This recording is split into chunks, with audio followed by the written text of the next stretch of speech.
When life has got you down and the world is burning around you, fantasy is always there to pick you up. What's better for the spirits than watching a bunch of noble heroes wage war against terrible darkness and despite all odds, rise above it and win the day, no matter what shape or size those heroes may come? As has been requested, it is time to venture into LEGO Lord of the Rings and conquer the growing darkness without defeat. If despite my best attempts I do fall along the way, then we shall rewind time, restarting the entire game until all 18 levels can be beaten without dying once in a single run. Thank the gods for the ability to skip cutscenes, cause I'm telling you now, Sauron and the forces of evil really make me earn this. Now grab your sword, axe, bow, or frying pan, cause adventure awaits and I intend to answer the call. When Sauron, Lord of Darkness, decides to show off his new jewelry, things get out of hand really quickly. I really don't appreciate having an entire army that is easily holding back the orc onslaught, but refuses to let me cower safely behind them, and instead makes me fight off the orcs as a small trio. On the bright side, my combat training is significant and makes me unstoppable, in the regards that I only have to endlessly tap attack and I can't take damage from anything besides projectiles or boss attacks, two things the enemy foolishly left at home. Well, that is until Sauron himself shows up. After seeing him decimate my forces, I'd really rather not go duel him. But I'd also rather not just sit there and watch him laugh evilly all day. For such a fearsome reputation, Sauron is laughably easy, as he's easy to avoid, doesn't have many moves, and loves to get stuck, leaving himself open to attack. Plus, his constant reinforcements just mean more health for me as I slay them. Honestly, I'm not sure why we're so worried about the return of this guy, but perhaps making the deadliest force in Middle-earth the prologue boss might undersell his threat a tad bit. It really works in my favor though. I then watch as ring shenanigans occur, leading it into the hands of little Frodo Baggins, who is charged by Gandalf the Grey Wizard, a fellow with serious personal space issues, to set out on a journey to destroy the malicious ring. Joining with other hobbits, Merry, Pippin, and the best of them all, Samwise, we start by avoiding the gaze of the Black Riders sent in search of the ring. They're very spooky, but always on the wrong side of the road and make it really easy to see where they're looking with that supernatural light.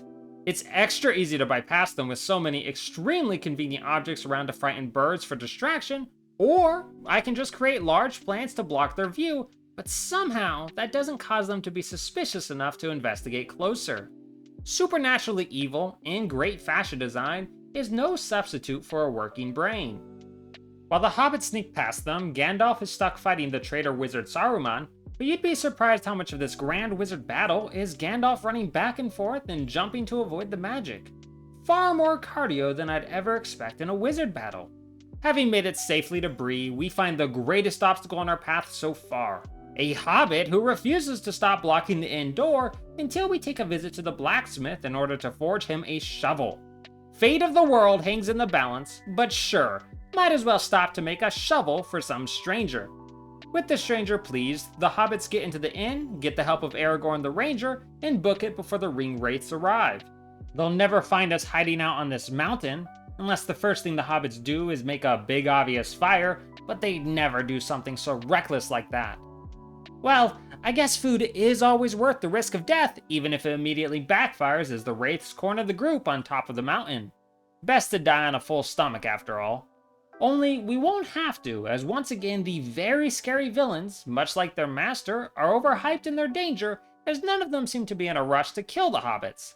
I don't know how much I'm supposed to fear a creature that does nothing to stop me, as I build fires to repel them, and they move at a snail's pace as I gather torches to burn them away.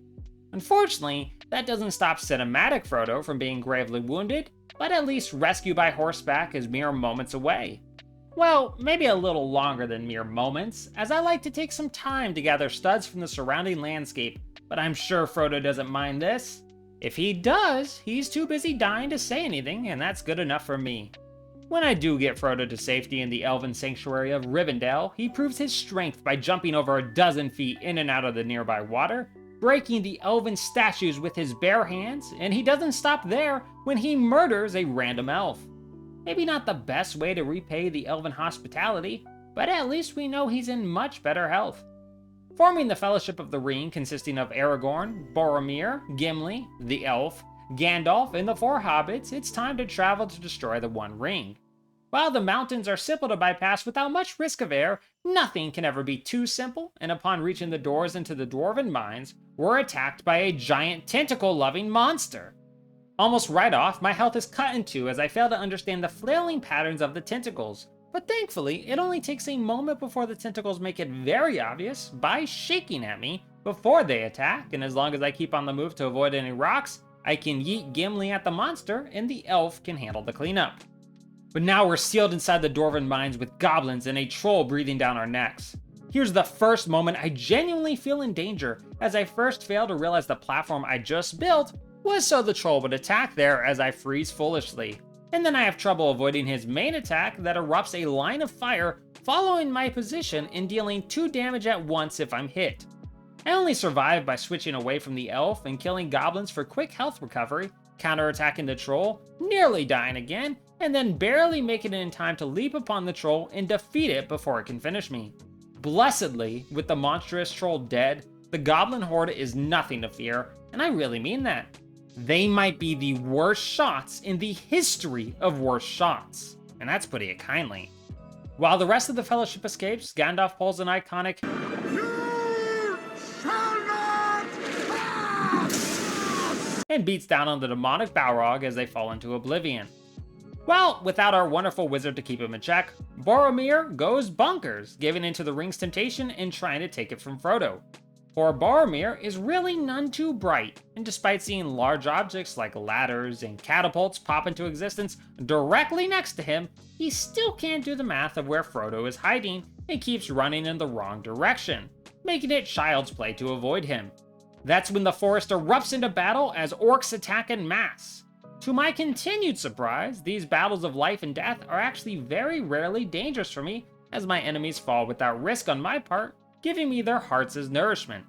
They may breed these orcs into truly fearsome warriors, but they always forget to train them on how to hit a target that's moving zigzag, the greatest counter to anything they can throw at me. Literally. That's the end of the Fellowship of the Ring, and onwards to the 2 towers, so yay! Not so yay as right away the great deadly Balrog engages Gandalf in a 1v1, which mainly consists of the demon trying to whip and then smash the ground, while the wizard strikes back with lightning in between the waves of attacks. It's a very straightforward battle, one I come quite close to winning, but 3 times in a row I time my dodge too soon as the Balrog strikes the ground, leading to hit after hit and Gandalf the Grey's death. I guess it's I who shall not pass after all. Back to the beginning of our story we go then. When I fight the troll once again, I panic jump right into its attack, and follow that up by panic jumping early, making me an easy target. If I had panicked less, I wouldn't have died, so maybe my fear was a bit of a self-fulfilling prophecy there. Next time, while making my way from Rivendell, I knock down some boulders in order to pass this stream, but as I jump to them, I explode into studs. Feels a bit disproportionately violent for jumping too soon, but so be it. Going again, this time I carefully wait till the rocks are in place before continuing on, only to find myself victim to the troll once more. At least I died to a real threat and an actual level this time, I guess. Well guys, this plan isn't working and it's costing me lots of time, so unlike my other LEGO ventures, I'm going to enact some strategy for once. Instead of restarting the game, I decide to press on, keeping to a plan of going through the rest of the levels of the game, gaining the knowledge and experience I'll need so that when I next restart, I can survive whatever's thrown at me. Theoretically, anyway. I start by refusing to defeat the troll until I can be certain that I'm proficient in avoiding his attacks. The key really is to wait to dodge till after the line comes at you, but I find myself falling for it far too much for my liking. I'll never feel exactly safe fighting any trolls, but at least the experience here reduces the likelihood I'll become mush every time I face one. Nice thing about fighting the troll is that its attack, the cracking of the ground, is the favorite attack of nearly every boss in the game, including the Balrog. It's how he defeated Gandalf last time, but this time it's quite simple to avoid as long as I wait till the last moment to move. Then I can fry his demonic butt right off the cliff and switch over to Frodo and Sam as they combat Gollum, everyone's favorite murderous, bald, crazy, precious, loving weirdo. Gollum stays glued to the wall, chucking fish bones at us. which prove remarkably powerful as they maintain their deadliness even as they bounce. Who could have guessed fish bones would be able to do what the Dark Lord Sauron couldn't? I have to gather parts for a fishing pole and then fish so I can distract the little ring addict long enough to rope him 3 times over, all the while being pelted with bones. I'm really worried about returning to this level when I restart, but for now, I feel much better with the levels about Merry and Pippin riding Treebeard, the gigantic Ent, into battle, easily wiping out all the threats against us. Following that joyful occasion, I get into the shortest level of the game as Gandalf returns in New Duds and joins the power trio in carrying the King of Rohan and then holding off a warg attack, which is mostly just me using the elf to fire away endlessly and randomly, hoping I hit my targets while doing my best to keep up evasive maneuvers so their archers can't hit me. It is not the best plan, but it works rather well, so who needs the best plan when the adequate plan works?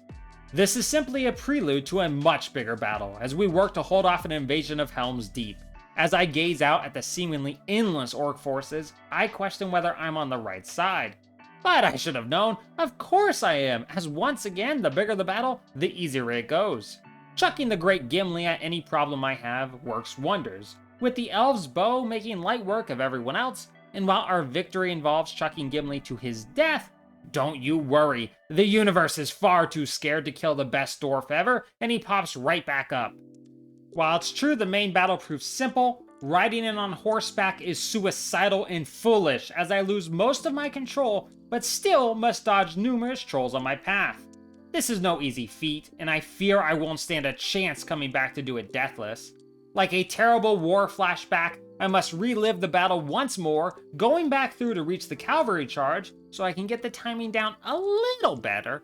It's not great, but maybe I won't be slain by the trolls when the time to make it count comes about.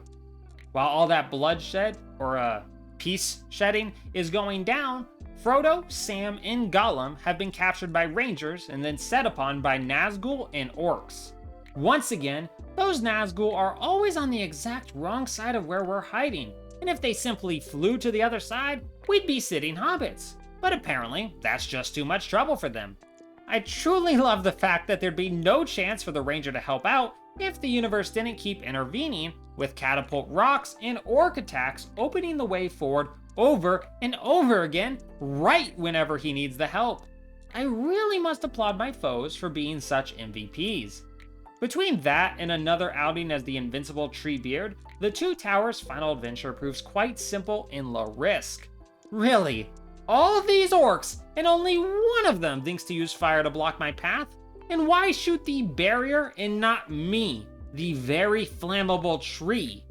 Actually, on second thought, I'd rather not give them any ideas. When Shelob, the giant spider, ambushes Frodo, it's up to Sam to battle off the great spider and save his friend. But come on, this is Samwise Gamgee, the best frickin' hobbit in all of Middle-earth we're talking about. All I have to do is grab the file and the sword on the ground, run up to Shelob, stab away, and then repeat while avoiding her rather straightforward attacks, as she really doesn't do anything more special than any other boss. Then Sam can continue his unstoppable rampage, beating down orcs left and right throughout their own stronghold and easily freeing Frodo. Only problem is, they'll never get close enough to Mount Doom to destroy the ring. That giant eye in the sky is remarkably good at staring at objects unblinking. But, that's probably why it's so red and aflame. Someone needs to tell Sauron that blinking will prevent his serious case of dry eye. Well, if he's not gonna blink, we're gonna have to distract him. It's time for another big battle sequence. I'm no trained warrior, but I have limitless spears, and that's a fantastic substitute. I'm a little disappointed that the Witch King, the lead Nazgul, and his fell beast are really easy to fell. I'm nowhere near the beast, and yet it still insists on slamming its head into the ground, stunning itself, and proving no danger to me. Not just once, but multiple times. And the Witch King keeps falling for the old platform-stuck mace trick, making him just as easy. I'm really starting to think all the forces of evil are not actually the threat we pretend they are, but we'd get much too bored without great evil, so we hyped them up so we'll have something to do. Reaching the Black Gate for the final battle, I'm terrified to come face to face with not just one troll, but 3 in a row. Thankfully, not at the same time, or I die for certain. But even one at a time keeps me on the verge of death as I struggle to avoid their attacks. I'm tired of being trolled, and I seek to keep my distance as much as possible, or even better, to take the high ground so they can't reach me. When the final troll falls, Sauron finally looks away, and all that remains is for Frodo and Sam to climb Mount Doom and destroy the ring. The great news: no enemy except for Gollum tries to kill me here, and Gollum is quite simple to beat.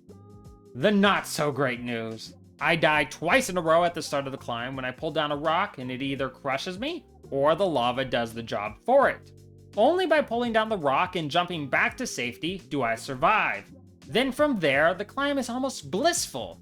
If you don't count the extreme hunger, extreme weakness, extreme heat, the bald little addict ripping off my hand, and the volcano coming down all around us as we run at breakneck speed off of it. But other than minor things like that, it is totally blissful.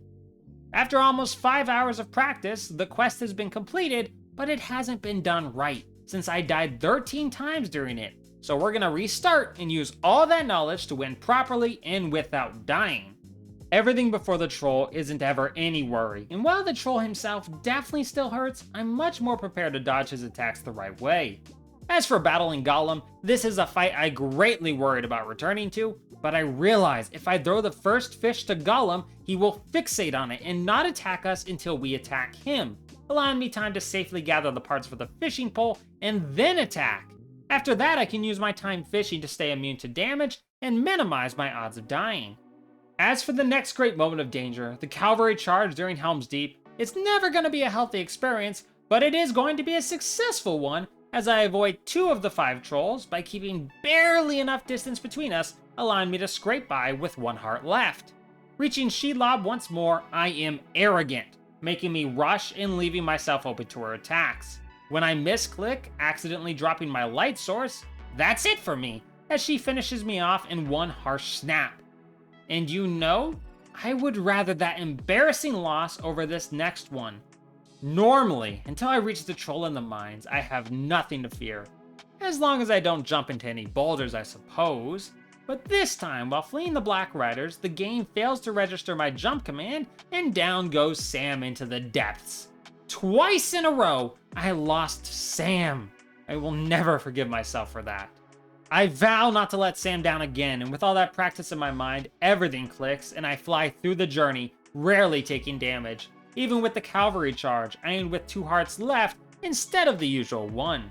Until I reach the Black Gate, everything goes quite smoothly. As for that battle, that is far less smooth. The first troll hounds me, not letting up in his attack, often bringing me close to death with the help of his orc allies. When the troll blocks my attempt to use a platform, the elf would have surely died if I didn't quickly switch to Gandalf and heal back up by killing the orcs. Another close call happens when the second troll takes half my health before I have full control again, but the high ground saves me from that death. Those were my make or break moments, and since I didn't break, however close it came, I'm making it out of there. There's no danger or worry when it comes to Mount Doom, as it's more of a victory lap.